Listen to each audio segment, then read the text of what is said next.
Good morning বন্ধুরা, তোমরা কেমন আছো? আশা করি তোমরা সবাই ভালো আছো। যে যেখান থেকে আমার ভিডিওটা দেখছো তাদেরকে জানাই অনেক অনেক ভালোবাসা, বড়দের আশীর্বাদ আর ছোটোদের ভালোবাসা নিয়ে একটি সুন্দর সকাল থেকে একটা ব্লগ স্টার্ট করলাম। আজকে কিন্তু বিশ্বকর্মা পুজো, আর আজকের ব্লগটা কিন্তু অনেক ইন্টারেস্টিং হতে চলেছে। পুরো ভিডিওটা তোমরা ফুল ওয়াচ করো, তাহলেই তোমরা বুঝতে পারবে। আর না দেখলে কিন্তু তোমরা অনেক কিছু আজকে মিস করবে। তো ভিডিওটা তোমাদের কাছে একটু আমার দিতে দেরি হলো, কারণ আমি ভিডিও তো করেছিলাম বিশ্বকর্মা পুজোর দিন, কিন্তু আমি সেটার এডিটিং করে পোস্ট করতে অনেকটা দেরি হয়ে গেল, কারণ সময় কোনোটাই আমি পাচ্ছিলাম না তোমাদের সাথে ভিডিওটা শেয়ার করার জন্য। তো অবশেষে কালকে রাত্রিবেলাতে আমি ভিডিওটা শেয়ার করলাম, আর করে তোমাদের কাছে কিন্তু আজকে সেন্ড করছি। তোমরা প্লিজ ভিডিওটা দেখো, আজকে ভিডিওটা সত্যি অন্যরকম হতে চলেছে। যারা দেখবে না তারা কিন্তু অবশ্যই মিস করবে। আর আমি যতটা পেরেছি সমস্ত কিছু তোমাদের কাছে শেয়ার করেছি, আর তোমরা আমার একটা পরিবার, আর তোমাদের কাছে কোনো কিছু ভালো মন্দ শেয়ার না করলে আমার মন ভালো লাগে না। তো সকালবেলায় দেখো উঠলাম, আর উঠে কিন্তু চা বিস্কুট খেলাম, কারণ সকালবেলা উঠে টুকিটাকি কিছু কাজ ছিল, মানে পাম্পের জল ভরা, এই ঘর ও ঘরের জানলা দরজা খোলা, তো সেই সবগুলো করলাম। করে নিয়ে চাটা তোমাদের দাদাভাই করেছিল, আমি করিনি, কারণ আমি বাসি জামা কাপড় অবস্থায় কোনোদিন আমি রান্নাঘরে এসে খাবার জলের বালতি ধরি না, বা চাটা আমি করি না আর কি। তো সেই জন্যে আমি একদম তোমাদের দাদাভাই চাটা করলো, তো চাটা খেয়ে নিলাম আগে। তো খেয়ে এবার আমি বাসি কাজকর্মে হাত দিলাম। তো সকালবেলাতে তো বাসন মাজা থাকে, তো সেগুলো আগে মেজে নিলাম।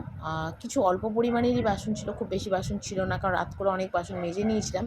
আর যা বাসন ছিল সেগুলো সমস্ত শুধু রাত্রিবেলা খাওয়ার থালা বাটি গ্লাসগুলো ছিল, সেগুলো মাজলাম। মেজে তারপর ওপরের ঘর বারান্দাগুলো সব মুছলাম, যেরকম মুছি, কিন্তু তখন আর ভিডিওটা তোমাদের কাছে শেয়ার করতে পারিনি।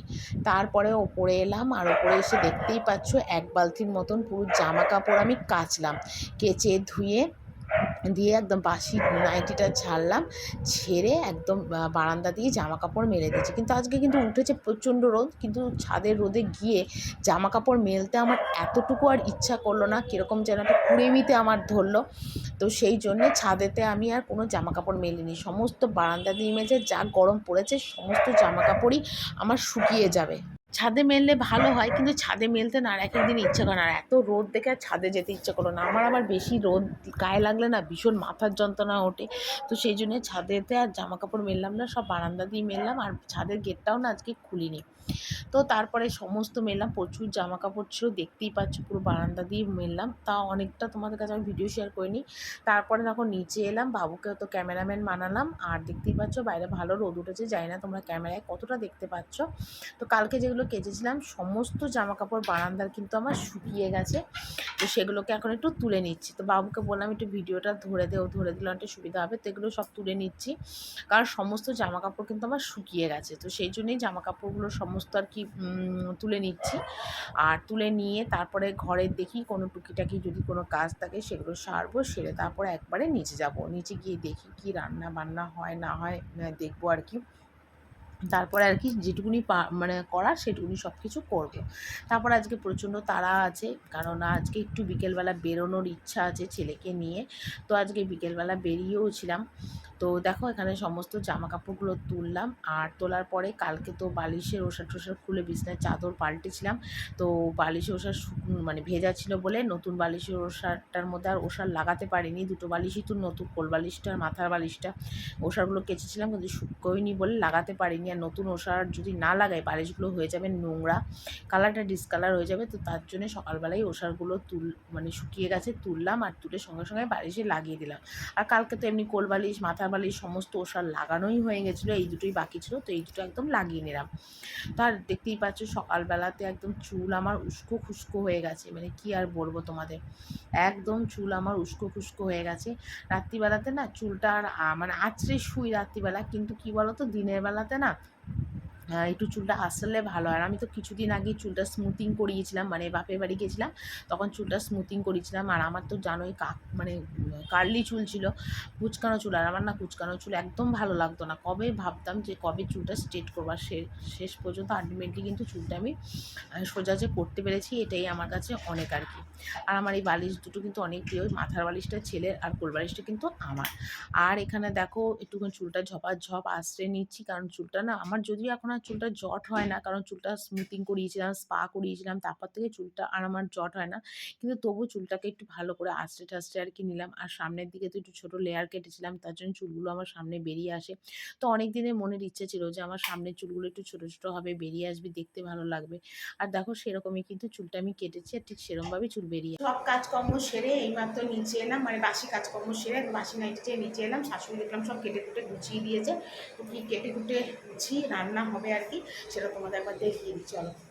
তো এখানে দেখো ভাত বসিয়ে দিয়েছি, আর এখানে হচ্ছে দেখো পেঁপে আলু বড়ি দিয়ে ধনে পাতা দিয়ে পেঁপে আলুর একটা তরকারি বসিয়েছি। আর এখানে দেখো সোয়াবিন হবে, তার জন্য একটু সোয়াবিন আলু নিয়ে নেব। আর এই যে সোয়াবিনটা ভিজিয়ে রেখেছি জলে, তাড়াতাড়ি সিদ্ধ হবে না।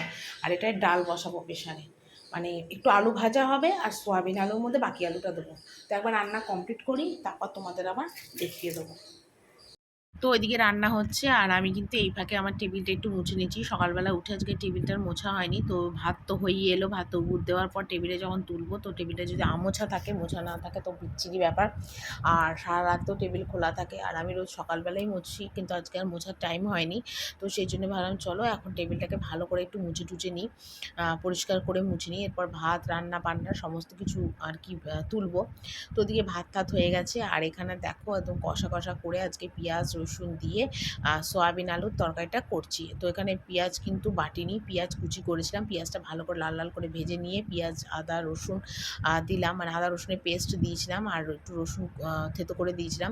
তো তোমরা হয়তো ভাববে যে আমি এরকম কাঁচা আলু দিচ্ছি কেন, ভাজা দিলাম না কেন। অ্যাকচুয়ালি গ্যাসটা বাঁচানোর জন্য কিন্তু আর ভাজিনি, ভাজতে গেলে কিন্তু গ্যাসটা একটু পুড়বে, তো দেরি হবে। তো সেই জন্য ভাবলাম ছোটো ছোটো করে তো আলু কাটা রয়েছে, তো মশলার মধ্যে কষিয়ে নিলে এমনিই সিদ্ধ হয়ে যাবে। এটাতে কিন্তু খুব কাটা খারাপ লাগে না কিন্তু, কারণ সমস্ত মশলা দিয়ে সয়াবিন আলু দিয়ে যখন ভালো করে কষাবো, তখন কিন্তু এটা মানে আলুটাও সিদ্ধ হয়ে যাবে, আর মনেই হবে না যে আলুটা আমি ভেজে দিইনি, কাঁচা দিয়েছি, মনেই হবে না। আর পেঁয়াজ রসুন দিয়ে সয়াবিনটা করলে অনেকটা ভালো হয়। তো আগে কিন্তু আমি নিরামিষ সয়াবিন করতাম, কিন্তু আমার শাশুড়ির সয়াবিন নিরামিষ বলো খায় না, তো সেই জন্য এখন থেকে পেঁয়াজ রসুন দিয়েই কিন্তু সয়াবিনটা করি। আর সয়াবিনটা আজকে কিন্তু অনেক সুন্দর হয়েছিল খেতে, আর সয়াবিনটা দিয়ে আজকে জলও বেরিয়েছিল প্রচণ্ড কষানোর পরে। তো সোয়াবিনটা বসিয়ে দেওয়ার পরে ওপরে এলাম, আর ওপরে এসে দেখি তোমাদের দাদাভাই ছেলে দাড়ি কেটে দিচ্ছে। আর আরেকটা কথা কি বলতো, এর আগে বাবুকে আরেকবার দাড়ি কাটানো হয়েছিল, আর চুল তো আগেই কাটিয়ে নিয়ে এসেছিলাম। আর এখানে দাড়ি কাটানোর আমার ছেলেই বলছিল যে বিকেলবেলা ঘুরতে বেরোবো, তো সেই জন্য ওকে দাড়িটা কেটে দেওয়ার জন্যে। তো ছেলে তো সমস্ত দাড়ি কাটার সেটিং সব কেনা, মানে ঘরের সমস্ত কিছু ছেলের কেনা, মানে লোশন থেকে শুরু করে ক্রিম সমস্ত কিছু রেডি করা। তো সেই জন্য, আর ছেলে তো দাড়িটা কাটতে পারে না, সেই জন্য বরকে বললাম একটু দাড়িটা কেটে দাও ছেলে। চলো তোমাদের দুপুরে রান্নাটা আজকে দেখিয়ে দিই। এখানে করেছি দেখো প্লেন সাদা ভাত, এখানে করেছি দেখো পেঁপে আলু বড়ি দিয়ে একটা তরকারি, আর এখানে ডাল দিয়ে খাওয়ার জন্য ডুমো ডুমো আলু ভাজা, এখানে করেছি ধনে পাতা দিয়ে মুসুরির ডাল, পাতলা করে ধনে পাতা দিয়ে দেখো মুসুরির ডাল করেছি। এখানে একটু ডাল সিদ্ধ রাখা রয়েছে, আর এই দেখো এই মাত্র নামালাম, ধোয়া উঠছে এখনো। পেঁয়াজ রসুন আদা বাটা সব দিয়ে একটা মাংসের মতন কষা কষা করে সোয়াবিন আলুর তরকারি, আর একটু পেঁয়াজ কাটা রয়েছে, আর কালকের উচ্ছে ভাজা। ঠিক আছে, তো এই ছিল আজকে আমার দুপুরের মেনু।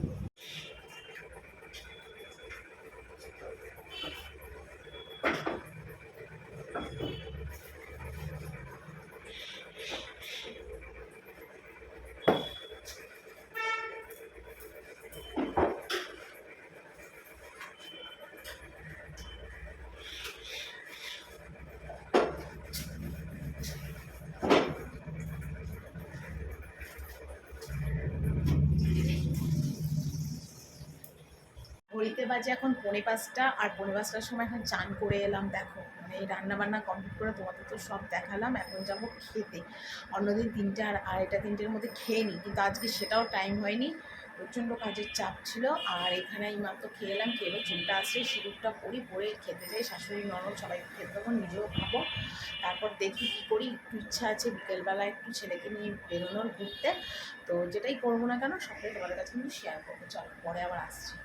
আমরা এখন রেডি হয়ে গেছি, আমরা মা ছেলে মিলে এখন ঘুরতে যাচ্ছি। আজকে বিশ্বকর্মা পুজো আছে, তো সেই জন্যই যাচ্ছি। দেখো বাবু এই ড্রেসটা পরেছে, হোয়াইট শার্ট, হোয়াইট গেঞ্জি, আর উপরে জ্যাকেট পরেছে, প্যান্ট, এই যে জুতো। বাবু এদিকে তাকা বাবা, কেমন লাগছে আমার বাবুকে একটুখানি তোমরা কমেন্ট করে জানিও। আর আমি দেখো একটা ড্রেস পরেছি, এটা পরে এখন যাচ্ছি দুজনে মিলে একটু ঘুরতে এদিকে দিই। তো যেখানে যাই সেটাই তোমাদের কাছে শেয়ার করবো। চলো পরে আবার কথা বলি।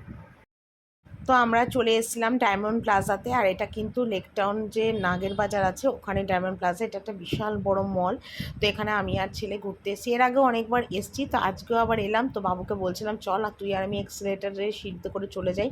তো বাবু বলছিল হ্যাঁ আমিও যাব। তো আমি না আগে এক্সিলেটার সিঁড়িটা চড়তে প্রচণ্ড ভয় পেতাম, কিন্তু এখন কিন্তু একদম ভয় লাগে না। আমি আর ছেলে মিলে এখন দুজনে মিলে চলে যাব। তো চারিপাশটা একটু ভিডিও করছিল, বাবুকে বলছিলাম একটু ভিডিও কর। আর এত সুন্দর সুন্দর জামা কাপড়ের কালেকশান, মানে মলটার ভিতরে তোমাদের কি বলবো, দারুণ লাগছিল।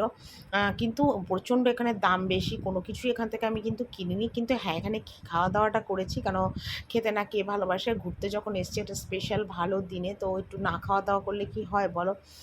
তো খেতে তো হবেই। তো দেখো সবাই কিন্তু এক্সিলেটারে উঠে চলে যাচ্ছে। তারপর আমরা ভালো করে পুরো মলটা 4 তলা অবধি পুরো ঘুরলাম। ঘুরে নিচে এসে এরকম দেখো স্টল ছিল, আর মানে এত সুন্দর মোমোটা খেতে ছিল তোমাদের কি বলবো, দারুণ ছিল মোমোটা খেতে। তো আমি আর ছেলে মিলে দুজনে মিলে মোমোটা খেলাম। আর গরম গরম মোমো, আর মানে এত টেস্ট তোমাদের কি বলবো। আর আমার ছেলে কিন্তু প্রচণ্ড মোমো খেতে ভালোবাসে। তো দুজনে মিলে একদম মানে কি বলবো তৃপ্তি করে মোমোটা খেলাম। আর খেয়ে দে আর এখন তারপরে আবার বাড়ির দিকে যাবো আর কি। আর এই দেখো তোমাদের কিন্তু দেখিয়ে দিচ্ছি, মানে ডায়মন্ড প্লাজা দেখিয়ে দিলাম তোমাদের আর কি। তো পুরোটাই ঘুরেছি, কিন্তু ভিতরে ফুড কোর্টে খাইনি, কারণ ফুড কোর্টে না প্রচণ্ড জিনিসের দাম, যা মানে যেটাকে বলে আর কি। তো সেই জন্যে বাইরে খেলাম। তবে বাইরেও কিন্তু অনেক মানুষেরা খাচ্ছিলো, মানে এত সুন্দর মানে টেস্ট ছিল মোমোটা, মানে বড় বড় রেস্টুরেন্ট, বড় বড় মানে হোটেলের খাবার ফেল করে দেবে, মানে এত সুন্দর ছিল মোমোটা খেতে। তারপর আমরা ডায়মন্ড প্লাজা থেকে ঘুরে চলে এলাম, তারপরে ফুচকা স্টলে এলাম ফুচকা খেতে। আর বাইরে বেরিয়েছি পুজোর মধ্যে, ফুচকা খাবো না সেটা কি কখনো হয়। তাই মা ছেলে মিলে দুজনে মিলে একটু ফুচকা খেলাম। তো বাবুকে প্রথমে বললাম তুই খেয়ে নে, আমি ভিডিওটা করি। তারপরে বাবুর খাওয়া হওয়ার পর আমি আবার ফুচকাটা খেলাম। আর এখানকার ফুচকাটা প্রচণ্ড টেস্টি আর ভীষণ ভালো। যখনই আমি আর বাবু এখানে বেরোই তখন এই দোকানটা থেকেই ফুচকা খাই। এত পরিষ্কার পরিচ্ছন্ন আর এত সুন্দর ফুচকার বানায়, টক জলটা বা লাল মাখাটা মানে খেয়ে না মন শান্তি হয়ে যায়। তো এখানে দেখো ফাঁকা মানে বাটি নিয়ে দাঁড়িয়ে আছি, এখনও আমি ফুচকা খেয়ে উঠতে পারিনি। তারপর দেখো বাবু খেলো, খাওয়ার পর আমি খেলাম। উফ দারুণ টেস্ট, মানে আমি ভিডিও এডিটিং করছি আর আমার জিভে জল চলে আসছিলো, এত সুন্দর মানে মানে ফুচকাটা বানিয়েছিল। তো চলো বন্ধুরা, আজকের এইখানে ফুচকা খেতে খেতে এনজয় ঘোরা সব কিছু তোমাদের কাছে শেয়ার করলাম। আর আজকে ফুচকা খেতে খেতে এখানেই ভিডিওটা এখানে শেষ করছি, কারণ এরপর বাড়ি যাওয়ার পালা, কারণ অনেকটাই রাত হয়ে গেছে আজকে বাড়ি যেতে। গিয়ে আবার রাত্রিবেলা রান্না বান্নার ব্যাপার আছে, কাজকর্ম আছে। তো চলো আজকের মতন ভিডিওটা এখানেই শেষ করছি, কালকে আমি একটা সুন্দর ভিডিও নিয়ে চলবো। তোমরা সবাই ভালো থেকো, tata, love you all friend.